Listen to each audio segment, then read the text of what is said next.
హైదరాబాద్ లో పెట్రోల్ దొరకడం గగనంగా మారింది. దొరికిన కిలోమీటర్ల మేర క్యూ లైన్లతో వాహనదారులకు చుక్కలు కనిపిస్తున్నాయి.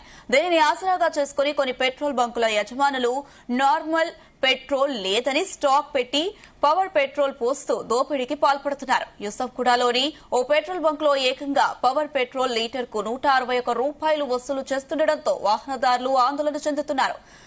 ఎంతకో అంత దొరికిందిలే, బండి కదిలితే చాలన్నట్లుగా కొందరు వాహనదారులు పెట్రోల్ పోయించుకుంటుండగా మరికొందరు అంత డబ్బు చెల్లించలేమని వెనుదిరుగుతున్నారు. పెట్రోల్ దోపిడీపై చర్యలు తీసుకోవాలని వాహనదారులు డిమాండ్ చేస్తున్నారు.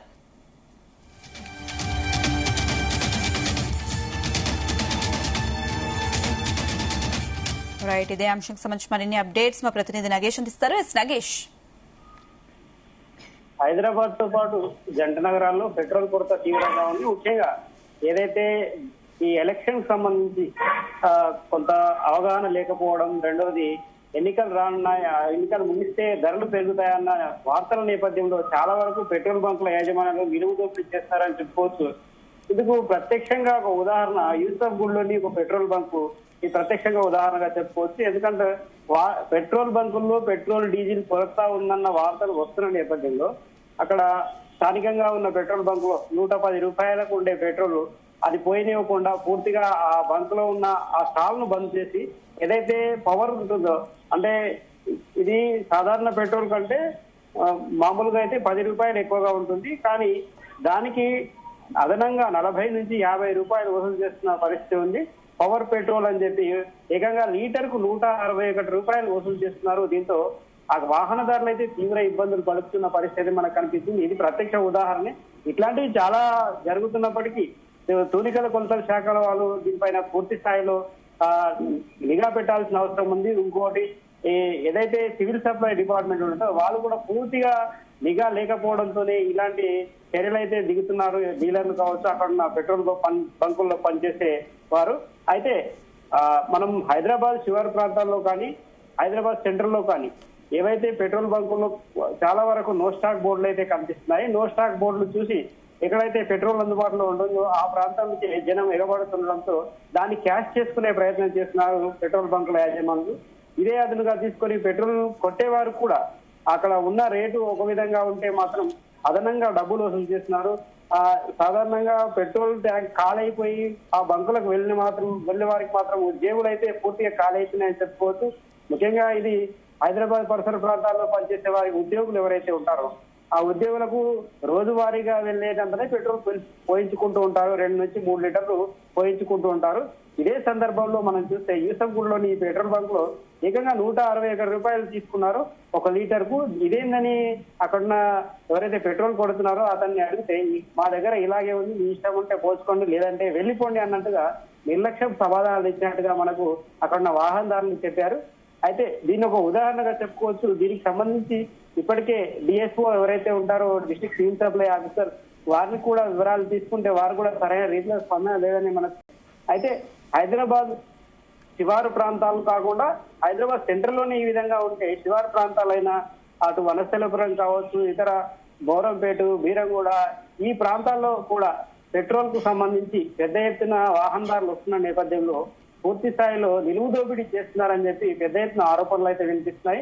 ఇప్పటి ప్రభుత్వం ఒకవైపు పెట్రోల్ బంకుల్లో పెట్రోల్ కొరత లేదు అసలు అని చెప్పి ప్రభుత్వం ప్రకటనలు చేస్తున్నప్పటికీ డీలర్లు ఈ పెట్రోల్ బంకుల యాజమానులు మాత్రం ఆ ప్రభుత్వం అలాగే చెప్తుంది, మాకు అసలు స్టాక్ రావడం లేదని చెప్పి వాళ్ళు ప్రజలను అయితే నిలువు దోపిడీ చేస్తున్న పరిస్థితి అయితే కనిపిస్తుంది. అసలు ప్రభుత్వం దృష్టికి ఈ విషయాన్ని తీసుకెళ్తే డీలర్లు సరైన సమయంలో డబ్బులు చెల్లించకపోవడంతోనే వారికి సమయానికి పెట్రోల్ డీజిల్ అందడం లేదు, అదే కొరతకు కారణం అని చెప్పి వారు చెప్తున్నారు. అయితే గతంలో క్రెడిట్ సిస్టమ్ ఉండేది. ఆ క్రెడిట్ సిస్టమ్ ను పూర్తిగా ఎత్తివేయడంతోనే డీలర్లు సరైన సమయానికి డబ్బు కట్టలేకే ఆ వాహనాలను పెట్రోల్ నింపి తీసుకుని వచ్చే వాహనాలు ఏవైతే ఉంటాయో వాటిని సరైన సమయంలో రావడం లేదని మనకు ప్రాథమికంగా సమాచారం అందుతుంది. ఇదే అదనుగా తీసుకొని ఈ డబ్బును నిలువు దోపిడీ చేయడం అనేది కొంత ఇబ్బందికర పరిస్థితి అయితే కలిగిస్తుంది. ముఖ్యంగా స్థానికంగా ఉండే వాహనదారులు, రోజువారీ పనులు చేసుకునే వారు, ఉద్యోగులు ఇలాంటి విషయాలు చాలా ఇబ్బంది పడుతున్నారు. దీనిపైన ప్రభుత్వం నిఘా పెంచాల్సిన అవసరం ఉంది. పెట్రోల్ బంకుల్లో ఏవైతే ధరల నిర్ణయ పట్టిక ఉంటుందో ఆ నిర్ణయ పట్టిక ప్రకారమే పెట్రోల్ పోయాలి. ఒకవేళ ఎక్కువ రష్ ఉన్నప్పటికీ ఆ రష్ ఎంత ఉన్నా ధరలు పెంచి మాత్రం పోయి అది పెట్రోల్ అమ్మకాలు జరిగితే మాత్రం గట్టి చర్యలు అయితే తీసుకోవాల్సిన అవసరం ఉంటుంది. ఆ విధంగా చేయకపోతే మాత్రం పూర్తిగా ప్రజలైతే నిలువుదోపిడికి గురవుతారు. నాగేష్, కొన్ని చోట్ల నో స్టాక్ బోర్డు పెట్టి ఎక్కువ ధరకు బయట జనాలకు విక్రయిస్తున్నట్టుగా తెలుస్తుంది. ఇందులో ఎంతవరకు వాస్తవం ఉంది? మనం ఆ ఇద్దరు ముగ్గురు కస్టమర్లను అడిగినా ఇదే పరిస్థితి చెప్తున్నారు. ముఖ్యంగా యూసఫ్ కూడా పరిసర ప్రాంతాల్లో ఏదైతే ఈ పెట్రోల్ బంక్ ఉందో ఆ పెట్రోల్ బంక్ ఒక ఉదాహరణగా చెప్తున్నారు. ఎందుకంటే ఆ పవర్ ఆయిల్ ఉంటుంది. ఆ పవర్ ఆయిల్ సాధారణంగా మామూలు ఆయిల్ కంటే 10 నుంచి 15 రూపాయలే ఎక్కువగా ఉంటుంది లీటర్. కానీ 120 రూపాయలకు చెల్లించాల్సిన లీటర్ పెట్రోల్ కు 160 రూపాయలు చెల్లించడం అంటే అది పూర్తిగా వాహనదారులను నిలువుదోపిడీ చేయడమే. ఇలాంటి చర్యలపైన ఏదైతే టోల్ ఫ్రీ నంబర్లు ఇచ్చారో సివిల్ సప్లై వాళ్ళు, ఆ టోల్ ఫ్రీ నంబర్లకు ఫోన్ చేసి ఫిర్యాదు చేసినా కూడా వారి నుంచి సరైన స్పందన లేదని చెప్పి వాహనదారులు అయితే వాపోతున్నారు. ఒకవైపు ఈ పెట్రోల్ సంబంధించి వార్తలు పెట్రోల్ దొరకడం లేదు, డీజిల్ అందుబాటులో ఉండడం లేదని చెప్పి ఒకవైపు వార్తలు వస్తున్న నేపథ్యంలో వాహనదారులు పెద్ద ఎత్తున పెట్రోల్ బంక్ వైపు చూపడుతున్నారు. ఇదే అదునుగా చేసుకుని వారు ఈ నిలువు దోపిడీకి అయితే నాగేష్, అసలు ఎందుకు ఇలాంటి వార్తలు స్ప్రెడ్ చేస్తున్నారు అంటే రాష్ట్రంలో ఇంధనం కొరత లేదు, నిల్వలు సమృద్ధిగా ఉన్నాయంటుంది అటు పౌర సరఫరాల శాఖ కూడా. పలు చోట్ల పెట్రోల్ బంకులు మాత్రం నో స్టాక్ బోర్డు పెడుతున్నాయి. ఎందుకు ప్రజల్లో ఇలాంటి వార్తలు వినిపిస్తున్నాయి? నిజానికి ప్రభుత్వం కావచ్చు, పౌర సరఫరాల శాఖ చెబుతున్నది ఒకటే, పెట్రోల్ డీజిల్ కొరత అయితే లేదు, చమురు నిల్వలు పూర్తిగా అందుబాటులో ఉన్నాయని చెప్పి వారు చెప్తున్నారు. అయితే డీలర్ల దగ్గర ఉన్న ఇష్యూ ఏంటంటే గతంలో క్రెడిట్ సిస్టమ్ అనేది కొనసాగేది.